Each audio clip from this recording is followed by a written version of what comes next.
gila maison Ruqya Sénégal ari caɗele safara ngasi e nder rendoji men hey an jogiɗo musalla e ɓandu ma walla so tawi wonde aɗa ronki fartange wawde yarude koyɗe ma ka suka walla ka mawɗo aɗa gollo golle darde junde walla aɗa gollo golle jonde junde walla aɗa gollo golle tedduɗe sa jokkodiri e maison Ruqya Sénégal ine wayno caɗele ma ngasi ha laaɓi cer kono noon ɓe kaɗani ɗon so tawi aɗa wonde e cheytan walla so tawi aɗa wonde e liggiyaji walla so tawi ko gorko ladde debbo ladde gondunoɗa kala hen caɗele ɗe mbawɗa jogade so tawi a yettimama ɓe ina wayno jamma dañama ngolɗo lawol noon ɓe jahata ko banggue nord woni toon to Fouta Coumba yummen ɗum noon tourné mabɓe e zone nord o woni Fouta ko Thiès ɓe gadorto e ɓene toon to Louga toon to Saint-Louis sa toon e Ndioum toon to Thilogne to Wourossogui kala hen jiɗɗo safrade yo wat feere waɗa inscrire gila e law ne tawno ko jahanno ɗon bandiraɓe maison Ruqya Sénégal mone yilliɓe kam caɗele mum e rafiji gasi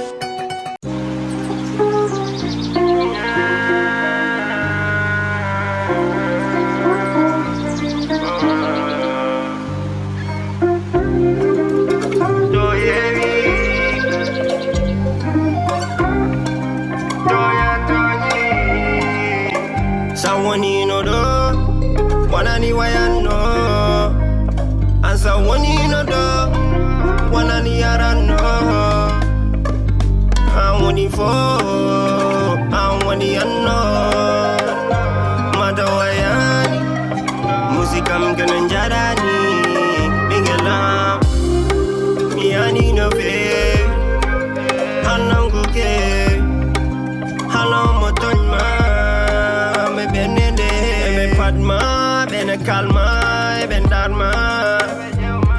chakalma e be peuja ya calma do yewi do ya toni je t'aime à la folie famani anani olgo kebi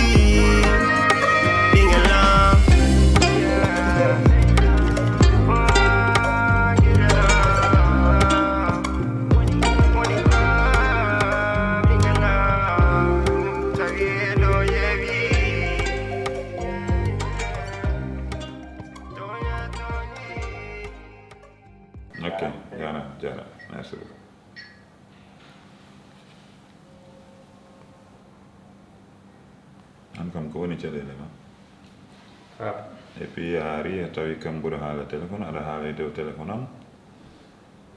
ça fait pas partie des bonnes manières. Je m'excuse. Give me a free. Qu'on rappelle. D'accord. Qu'on rappelle. Ça va bien? Assez. Voilà bien. Comme ça. Ça va. Comment va-t-il? Alhamdulillah. Très bien. Man da koy ñimtindemi an tisi ma jogande. Aw jonna da tisi. Jonna da. An jewata ñimtindemi ko min fadduma laabi ten der. Ala problème. Diraw baba fadi. Ala problème. Ko kebda jondam ko seedo ko min walma. D'accord. Ay ko wonna. Mo yim jewtan seede. Aish, ko hedima. Jewtan seede. Andi dumona min natini examen ji. Mi haalan puɗɗima. Mi puɗɗima. Ah, c'est bien ça. Mi haalanam kono nana boy presque une semaine. Ko ɗum saabi oɗo saha fof mi heewani koyɗe somi arti école tan ko nder suudu mbiɗo révise. C'est bien. Donc yiɗi siftindem wonko kalnoɗa maintenant so tawi aɗa heddi hen ko wayno a wino wonde so tawi examen o yaari en foti yaaruni han heeɓi on bon résultat ko Maroc paani photo nawatama aw ɗum nomi jejjirani ɗum de aɗa andi halkulereɓe no mbiya koob dognani jullare a nani on pulaar nani ɗum ɓe nani ɗum kay koob dognani jullare avant tout d' abord deuxièmement aussi kadi bubbade caggal dingiral ala nafoore te an gonɗa koye bubbade caggal dingiral min ko kalnomi ko mi haali ɗum e konngol am ko goto artude do am rappeler baba dum min kalduno ça n'a pas de sens avant tout d'abord de deux examen gonda résultat so ayaltude an hadama dañde yakkin kay addanam résultat wiyam baba aha mi réussi dum do dey voici preuve uji ɗi ko mbinoɗa kam ko noon mboɗo watti hen hakkille examen fuɗɗo ɗon baba wonko mbinoɗa kam mbo nangam waaw sayi mi wino tan a 95% mboɗo hooli hooram kadi ne wawi taw won activité ji poɗɗi waɗe on saaha aɗa wawi fuɗɗade guila e jooni non si mi fuddata ko hay dar ah rien du tout a nanani ko mbimami ko watta bubbade caggal dingira min kay mi ummoto dingiral taw mboɗo liɓi mboɗo yaha mboɗo dooyo adama ɗoyade ya ha liɓa mbirma o sippiro mo dañda o combat aɗa sikki ko combat tokos ko combat ni haala ɓolo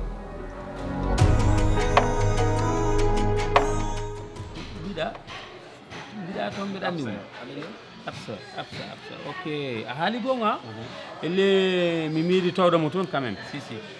mais kanko mo foti annude faama donc omo anndire faama sabu mo aranno galle kanko e faama ɓe karanno ɗon est ce que ɗum no siiri i est ce que faama sikkata vraiment gila nden oɗon gondi a faami aɗa anndi rewɓe kadi parfois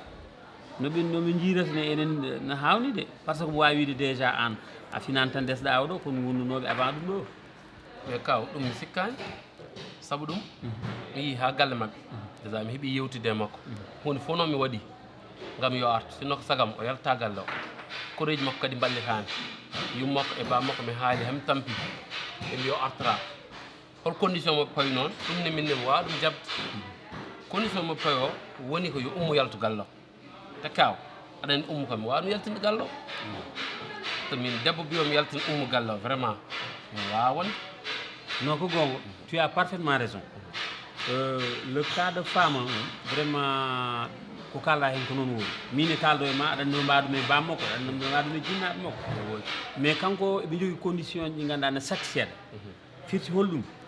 so tawi ka debbo galle sa wi aɗa seeka moƴƴata debbo galle foti ko ñodde c' est à dire sa wi aɗa e galle aɗa wona e galle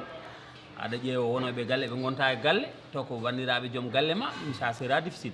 te on noon probléme kam ɗum ko probléme par ce que kadi déjà ummu quelle que soit la situation ummu ko bane debbo voilà ɗum kam ɗum woni ko sattiri affaire gueɗe faama ko min kam mi siri dow mi sammi less j'ai tout parlé mbimon ko debbo sa resama e galle non seulement que gorko ma wonata tan mo poɗɗa toppitade mais joom comment dire ƴeeke ko hen jeeya isiraɓe ko hen jeeya galle sa resama hen oto wi tan ko gorko ma ɓen fof ko hen jeeya ɗum noon so tawi an a wawa tambade ɗum ça sera difficile donc goɗɗum ɗum kadi mi haalnanno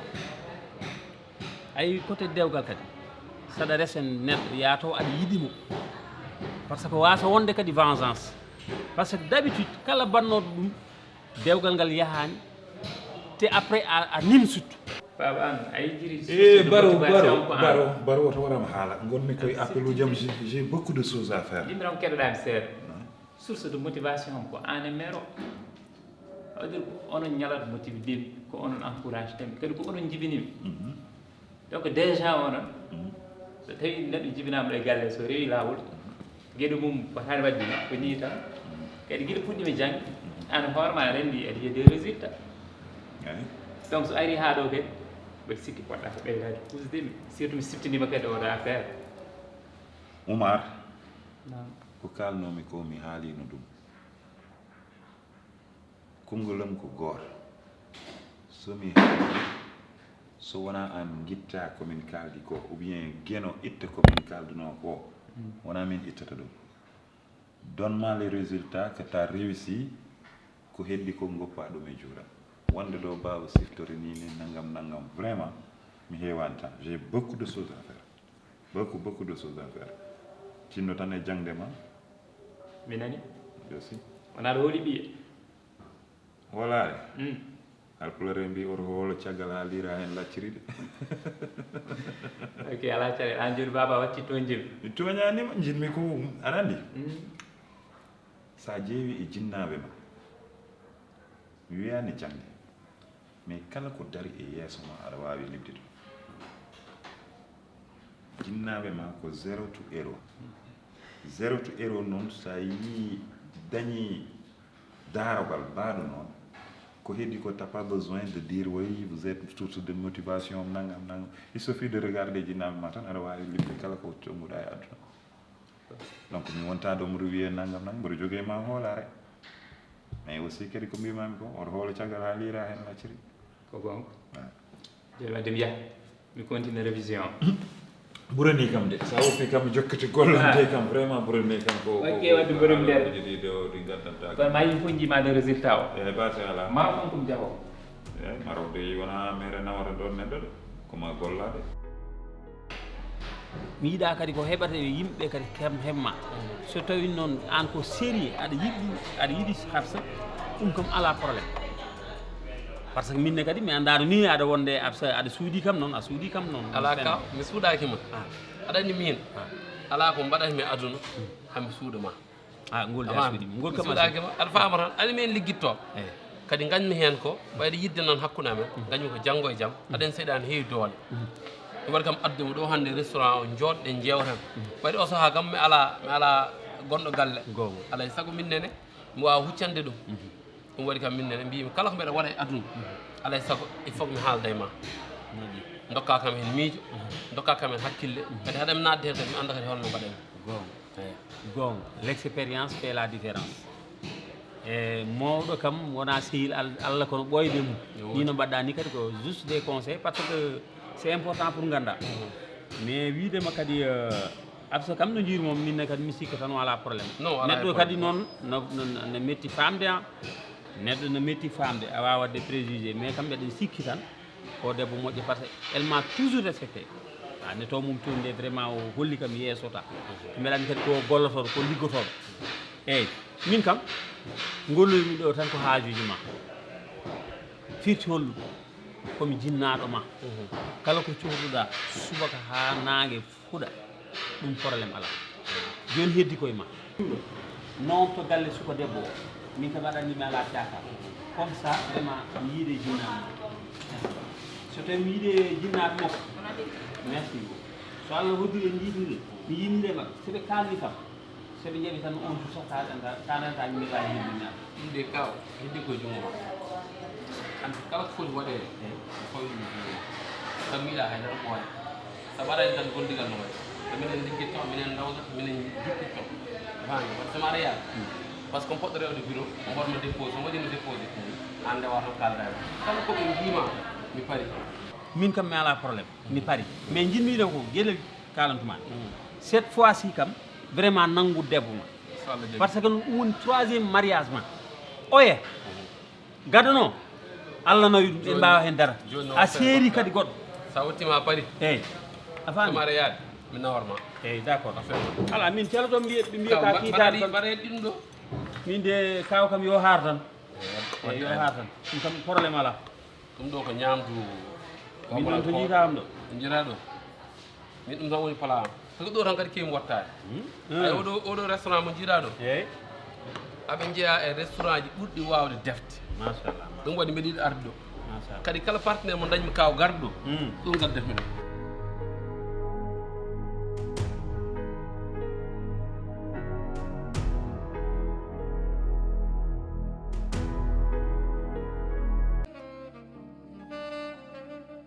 Sar Maimouna West African Food woni ko ɗo e nder Amérique. Sar Maimouna udditi restaurant mawɗo e nder Colorado ngam wallude bandiraɓe ɗanniyankoɓe. An jewnuɗo ñamele nokkuma garata ko to Sar Maimouna West African Food. Omo waɗa ñiiri buna, ñiiri cengle, laccire haako, laru bettel, baasi, maaro e ko nandi hen. Hay ñamele tubakoɓe omo laaɓa konko Sar Maimouna. Jiɗɗo wawde ndefu ha no hannirta ni yo wat abonné e chaîne makko YouTube. Kala e mon jegiɗo inde, yange walla cérémonie jokkodir e Sar Maimouna. O walluma ha beltoɗa. Jiɗɗo yitude oɗo restaurant biteɗo Sar Maimouna West African Food. Adresse au 50 91 Ecolfax Avenue Denver, Colorado 80 220. Jiɗɗo jokkodirde e makko ha no hannirta ni noddir kon makko nan ɗon.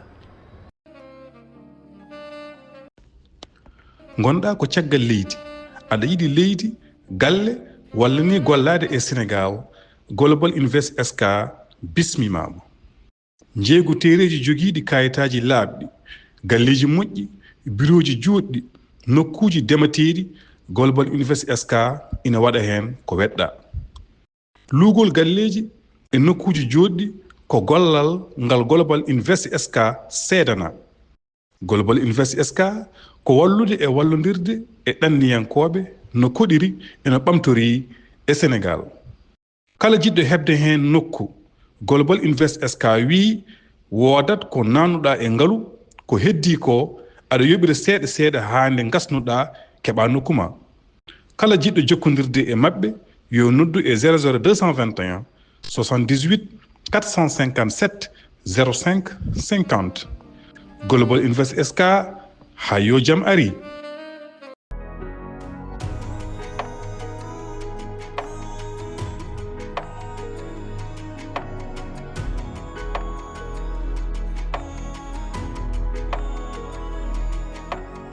an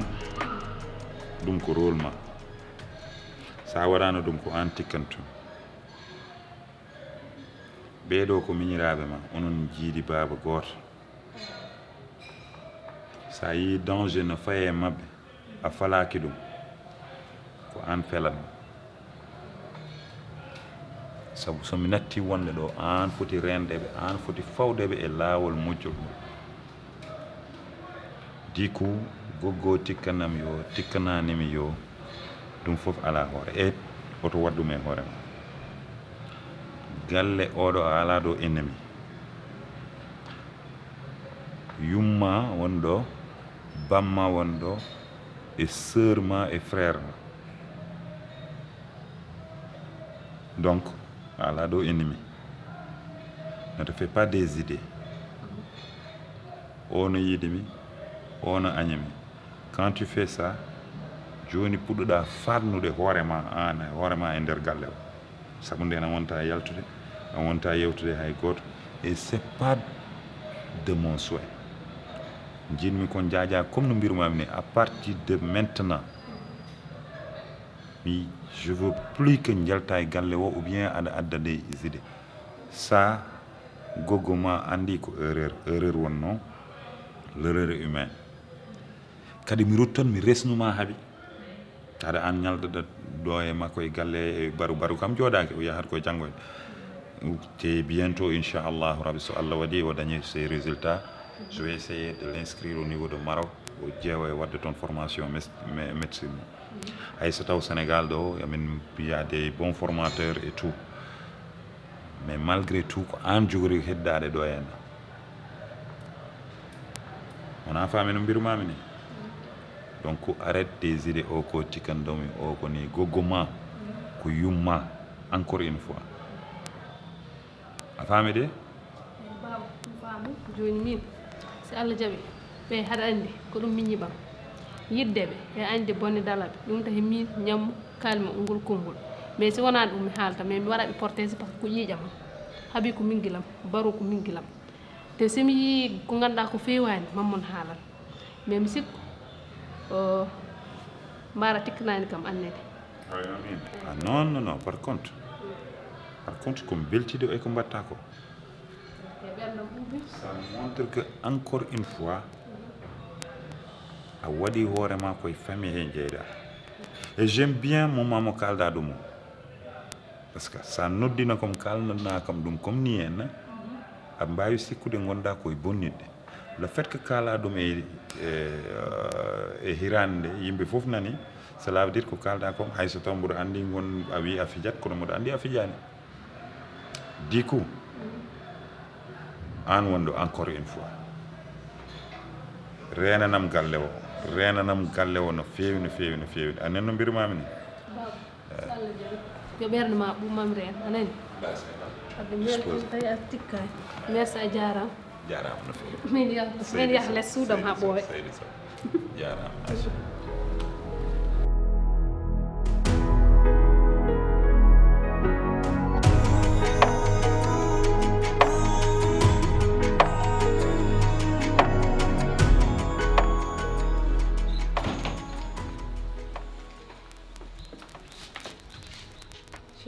Oui. Min daal ko ñu lañ xamal. Ah bon? Comment? Bon, tu sais déjà, même il y a affaire de détails, il y a tout le monde parce que j'aime pas les détails. C'est vrai. Mais d'après Hank, nous regardons. Nous avons annoncé nouvelle Aïssata ne wonde Bon, Aïssata ça va, que tu voulais. Ultime mais comme tu es immirado godo wala gurgurado godo jugur dañi peut-être quand comme way midiade mom won ma déranger wala mom tampil mais réaction mako wadi bizarre yam e mara to ko weltaaki tan kono ala din problème je pense pas que jogi hen dum do ci problème quoi allez to ko non biida mujji to hulinu ni déjà an jantal badan ma da hul pour hul hayda inshallah do jam tan dañ ta do j'espère bien inshallah njenda mama ngala ko woni wadato hawni de bin hala madu ami non kon adani kam ko o way gon jaltude hen be gadduno résultat de c'est vrai on fo beltim hen mais kanko nyande min jewridi mi yumbo holi horam o halim do haala e bubbaade ro waddini wattinde te résultat ko yalti ko ha joni mi nanani on ko haydar e fi min dum faman dum bamma ko dimo kala ko woli o wadat ko satti fof ko satti ko wolani jakni kam kono si o inni dum do dum wadat inshallah rabbi wata jako ay hat maro jangoya wada réussir ala teddina dum denjimi ma Allah waddu inshallah denjimi inshallah ma waddu donc sifti mo halde mo an wakkilo tan d'accord ro wakkilade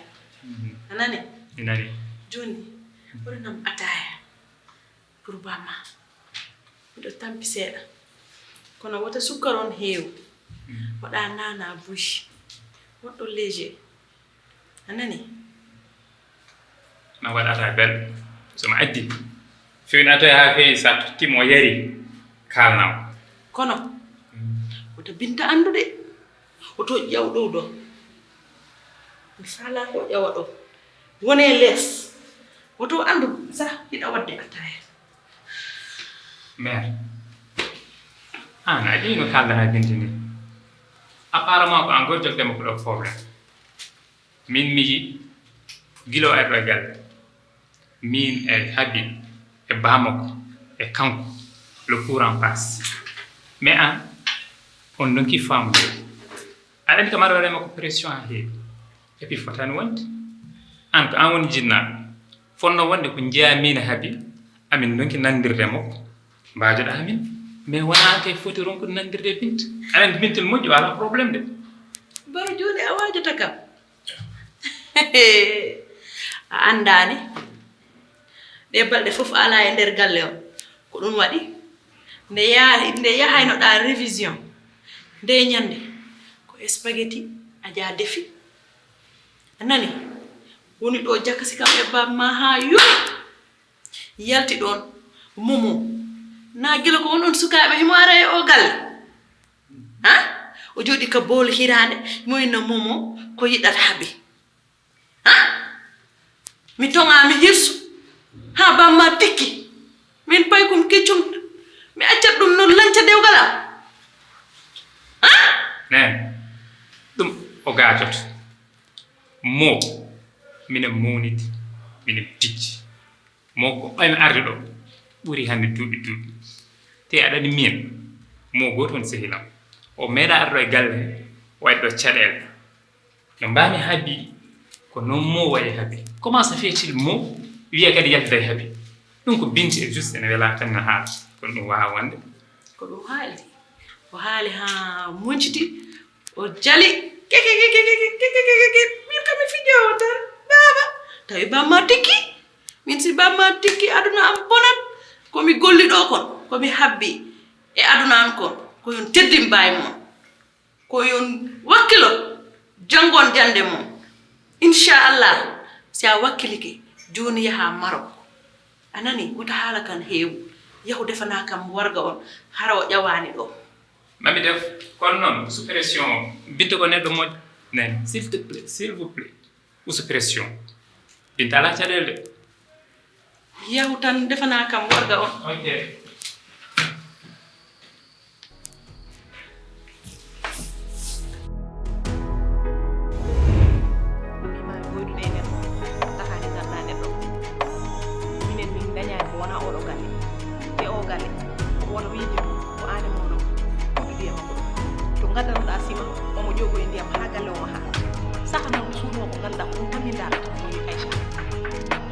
franchement si pour mo wona waade ko on way tan do wela kono ha heba so na heba sa respect pour ta fille vraiment min mi yiyani holko Aissata mankira hande gallo ko an podda arde hande ala wademi reproché te o rejjit gueɗel hay soko mawone resno ɗo e gallo min komi kilifa ma gowno wonko moftuɗa on ko ganduɗa on sirlum mo moftuɗa kono fota tahde min à chaque fois mbeɗa waɗa sentir manque de respect hakkude men arade adam hono kalmami woto hebbinam haala fami kalamami ko an hara andi ko an jimin Aissata so ñaami ko min so leydima ko min so wuppanama ko min so janggoyi ko min so fawgi ko min woto hollama woto wiyam ɗo aɗa holla devoir parent maɗa ƴetta responsabilité maɗa wiya kam eyyi komin jibini mo wona goɗɗo foti yimma to min mi wona goɗɗo ay min e nder galle heɗo komi wona ɗo sera mi wona sera de aɗa andi noon komi haalnanima te woto hebbinam hen haala anno hande so woni ka jarnaɗo ndiyam galol ha taha anda to pawata koyngal ma a ƴetti debbo ma fayi ɗo yimɓe foof min a nanata kam e ɗeɗo kecceji maɗa galta ɗo ene leere hoore ma ko kalanmami ko noon a welama a jaɓat ɗum ko non wori a mettama a jaɓat ɗum ko non wori min nan ko mijotoɗa e ko mbatta ha jam bona hen kono mi haalani ko wori ko responsabilité ma e ɓiyo ƴettu ɗum wona yaade tan sonnayamo gatoji yaha sonnayamo bagasuji adda ene fijje makko cikkaɗa mata ko ɗum woni o ala ko mettimo mais Aissata so ala yam no holko dañta yam mbimami a wannanimo ɗum an aɗa jogui jot mum an nde aɗa heppa ko jippotoɗa tawa o fuyomo nder suudu cokkuɗa fof mataw réglete koye dow daɗɗude ma ala funti hoore ma ay ɗum ɗon ka yaltan jaha liggoyɗa ƴeewoya goɗɗum ko mbaɗɗa e d'accord kono fof tourata mi nani haala ma a weltima ɗogguguma on